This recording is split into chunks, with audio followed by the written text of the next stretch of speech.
ভাইরা আমার, এটা আমাদের দেশে একটা বড় রোগে পরিণত হয়েছে, মহামারীতে পরিণত হয়েছে। ব্যাপার কি? সব নারায় তাকবীর শুরু করছে কেন ভাই? বিপদে আছেন সব? আহা,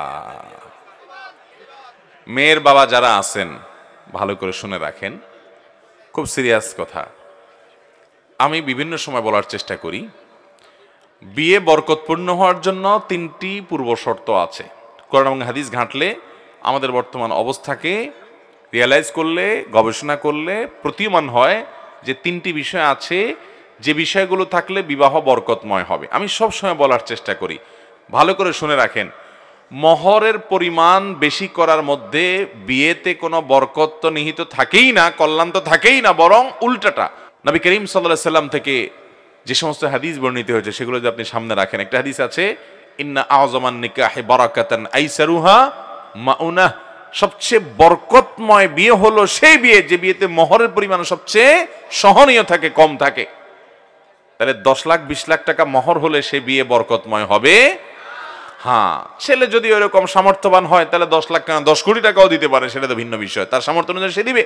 এই জন্য সাহাবীরা বলতেন যে মেয়ের বিয়েতে মোহর বেশি হয় যদি গর্বের বিষয় হতো, তো মুহাম্মদ সাল্লাল্লাহু আলাইহি সাল্লামের মেয়েদের বিয়েতে অনেক মোটা অঙ্কের মোহর ধরা হতো।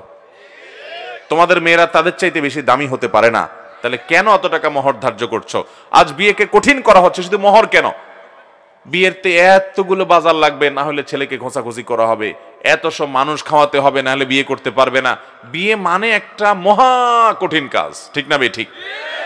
অনেক ছেলে ফেলে আছে সারা জীবন কামাইতে কামাইতে শেষ, বিয়ে করতে পারে না। বিয়ে যত কঠিন হবে জেনা তত, বিয়ে যত কঠিন হবে জেনা তত, আর জেনা যত সহজ হবে সমাজে, মেয়ের বাবারা এই দায় থেকে তারা এড়াতে পারবেন, ছেলের বাবারাও এড়াতে পারবেন না, কারণ তারা ছেলেকে বিয়ে দিচ্ছেন না পায়ে দাঁড়ানোর নাম করে। বাবারা বিয়েকে সহজ করেন। আমরা আমাদের কথা যদি বলি, ভাই আপনার বিয়ের মোহর কত ছিল? হ্যাঁ, 1.5 লাখ তো অনেক টাকা ছিল। কবে বিয়ে করছেন আপনি? কত বছর হয়েছে? 10 বছর আগে 1.5 লাখ টাকা বেশি হয়েছে। আপনার শ্বশুরও বেশি করছে আপনার বিয়েতে। দিছেন নি না কাটাকাটি? বেশি দিছেন আরো, মাশাআল্লাহ। দেখছেন হুজুররা সব মোহর দেয় ভাই। বিশেষ করে মেয়ের বাবাদেরকে বলছি, নবী আলাইহিস সালাম বলেছেন বরকতময় মোহর, উত্তম মোহর, নেআমাস সিদাক, সবচেয়ে উত্তম মোহর হলো আইসারুহু, যে মোহরটা সবচাইতে সহনীয় হয়, সহজ হয় পরিশোধ করা। দেখেন ধরলেন 10 লাখ টাকা, 10 পয়সা আপনার মেয়ে পাইল না, এ ধানায় ফানাই করে চিটারি করে লাভটা কি বলেন? তার চাইতে এমন যৌক্তিক মোহর ধরেন যেটা আপনার মেয়ে পাবে এবং ছেলের জন্য আদায় করা কি হবে? সহজ হবে।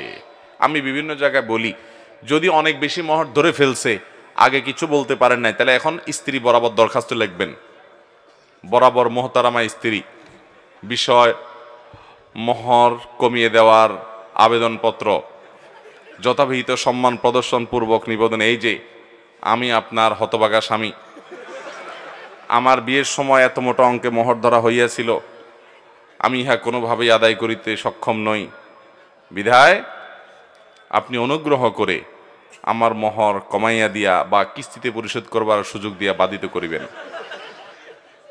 ভাইরা বলেছি এটা একেবারে এইভাবে দরখাস্ত কোনো কথা নাই, শুধু বোঝার জন্য বললাম। কিন্তু বউয়ের কাছে নরম হয়ে যারা ফেসে গেছেন আগে ভাগে, তারা এখন ফুসলায়া ফাসলায়া উদ্ধার হওয়ার চেষ্টা করেন। আর যারা এখনো বিয়ে শাদী করেন না, যুবক পোলাপান, সাবধান হয়ে যান। যেই শ্বশুর 10 লাখ 20 লাখের নিচে মেয়ে দিবে না, ওই শ্বশুর দ্বারা কাছে যায় না, উনি ওনার মেয়ে নিয়ে কই যায় দেখা যাক। মনে রাখবেন, মনে রাখবেন, টাকা পয়সা কখনো সংসার টেকাতে পারে। আমাদের বাপ চাচারা যারা ছিলেন, মুরব্বীরা যারা অনেক সিনিয়র বয়সে, যাদের বয়স 60-এর উপরে, 55-এর উপরে, 65 এরকম, এই লোকগুলোর খোঁজ খবর নিয়ে দেখেন মোহর 10 টাকা ছিল, 20 টাকা ছিল, 50 টাকা ছিল, 100 টাকা ছিল। আপনি বলবেন তখনকার 100 টাকা অনেক টাকা, ঠিক আছে বুঝলাম অনেক টাকা, তাই বলে তখনকার 100 টাকা এখনকার 30 লাখ টাকা তো না, এত বেশ কম তো না। তো ওই 100 টাকার বিয়ে যা দেখেন 60 বছর 50 বছর টিকছে, 40 বছর টিকছে, আছে না নাই? শুধু টিকছে তা না, এমন টিকা টিকছে যে একদম সুপারগুলোর মতো, মেড ইন জাপানের মতো মহব্বত, আছে না নাই? আর যুবকরা এখন মেয়ের বাপরা 20 লাখ 30 লাখ 40 লাখ মোহর ধরে ওই ছেলের পেটে পাড়া দিলে 10,000 টাকা বাইর হবে না, কিন্তু মোহর ধরে কত? আপনার 30 লাখ টাকা মোহরও যদি লাগে তাহলে ওই গরিবের ছেলে কাছে কেন বিয়ে দেওয়ার কথা বলছেন আপনি? আপনার সেখানে যাওয়া উচিত না। সব ডাকায় ঠিকই বলছে। ভাইরা আমার, এই কাজটা করবেন না। এখন বিয়ে ঘরে ঘরে ভেঙে যাচ্ছে, ঠিক না বেঠিক? দাম্পত্য জীবনের শান্তি বলতে কিছু। আপনি 30 লাখ ধরলে আপনার মেয়েকে ছেড়ে সে যেতে পারবে না, আপনি তাকে আটকাইলেন।